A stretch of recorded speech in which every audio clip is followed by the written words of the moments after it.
दिल्ली राष्ट्रीय राजधानी क्षेत्र शासन संशोधन विधेयक 2023 सोमवार को राज्यसभा में भी पास हो गया है। विधेयक पास होने के बाद सदन में आप सांसद राघव चड्ढा के कारण हंगामा शुरू हो गया। अब राघव चड्ढा ने बीजेपी के आरोपों को लेकर उन्हें ही चुनौती दे डाली है। क्या है पूरा मामला, ये हम आपको बताएंगे आज की इस वीडियो में। लेकिन उससे पहले अगर अभी तक आपने हमारे यूट्यूब चैनल को सब्सक्राइब नहीं किया है तो उसे जल्दी से सब्सक्राइब कर लें और बेल आइकन को प्रेस करना ना भूलें। नमस्कार, मैं हूँ आपके साथ कृतिका और आप देख रहे हैं जनभावना टाइम्स। आम आदमी पार्टी के राज्यसभा सांसद राघव चड्ढा ने दिल्ली सर्विस बिल से संबंधित एक प्रस्ताव पेश किया है, जिस पर बवाल मच गया है। गृह मंत्री अमित शाह ने मामले में जांच की मांग की है। वहीं राघव चड्ढा का कहना है कि नोटिस मिलने पर वे जवाब दे देंगे। अब इसी विवाद पर राघव चड्ढा ने बीजेपी पर निशाना साधते हुए कहा है कि बीजेपी मेरे खिलाफ दुष्प्रचार कर रही है। मैंने कुछ भी गलत नहीं किया है, हस्ताक्षर की बात गलत है। चड्ढा ने कहा कि मैं बीजेपी को चुनौती देता हूं कि उस कागज को लेकर आए जिसमें हस्ताक्षर हैं जो मैंने जमा किए हूं। रूल किताब में नहीं लिखा है कि किसी का हस्ताक्षर चाहिए। बीजेपी फर्जी दस्तखत को लेकर झूठ फैला रही है। हर संभव प्रयास किया जा रहा है कि विपक्ष की आवाज को दबाया जाए। जैसे राहुल गांधी जी की मेंबरशिप छीन ली, हमारे दो सांसद संजय सिंह जी, सुशील कुमार रिंकू जी, दोनों को सस्पेंड कर दिया। लीडर ऑफ ऑपोजिशन का माइक ऑफ किया जाता है।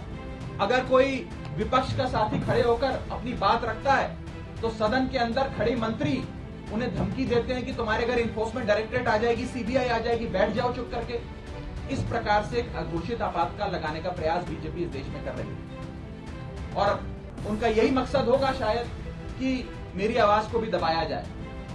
लेकिन मैं कहना चाहता हूं कि ये युवा आवाज है, अरविंद केजरीवाल की एक सिपाही की आवाज है। ये आवाज दबने वाली नहीं है। आप कार्रवाइयां मेरे खिलाफ जितनी मर्जी करिए, आरोप जितने मर्जी लगाइए, लेकिन ये आवाज ना दबेगी ना बंद होगी। इससे पहले सांसद राघव चड्ढा ने 9 अगस्त की शाम ट्वीट करते हुए कहा कि आम आदमी पार्टी के अन्य सभी सांसदों के साथ मेरे खिलाफ बार बार लगाए गए झूठे आरोपों और विशेषाधिकार की मांग के मुद्दे 10 अगस्त को सुबह 10 बजे दिल्ली के पार्टी हेडक्वार्टर पर एक अहम प्रेस कॉन्फ्रेंस को संबोधित करूंगा। उन्होंने कहा कि मैं एक सांसद के रूप में मेरी प्रतिष्ठा को धूमिल करने के बीजेपी के नापाक मंसूबों का पर्दाफाश करूंगा। क्योंकि ना रिकॉर्ड्स में, ना कंप्लेंट्स में, ना पार्लियामेंट्री बुलेटिन में कहीं भी फोर्जरी शब्द का प्रयोग किया गया है। और अंत में मैं इतना ही कहूंगा कि जिन जिन सांसदों ने मेरे खिलाफ फोर्जरी के आरोप लगाए, सदन के बाहर मैंने देखा कई सारे बीजेपी के लोकसभा के सांसदों ने बयान दिए हैं। राज्यसभा के तो शायद किसी सांसद ने नहीं दिए, लेकिन लोकसभा के कुछ सांसदों ने मेरे खिलाफ ये बयान दिए हैं। मुझे उनके खिलाफ भी मजबूरन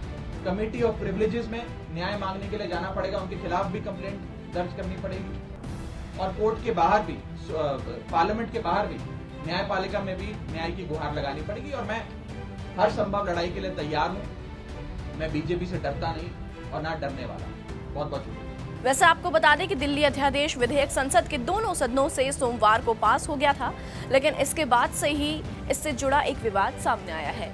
दरअसल संसद के उच्च सदन राज्यसभा के 5 सांसदों ने दावा किया कि राघव चड्ढा ने उनकी सहमति के बिना दिल्ली सेवा विधेयक पर प्रस्तावित चयन समिति में उनके फर्जी हस्ताक्षर जोड़े थे।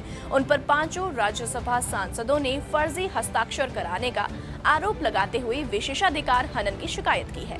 5 सांसदों ने दावा किया है कि उनका नाम सहमति के बिना प्रस्तावित चयन समिति में लिस्ट किया गया था।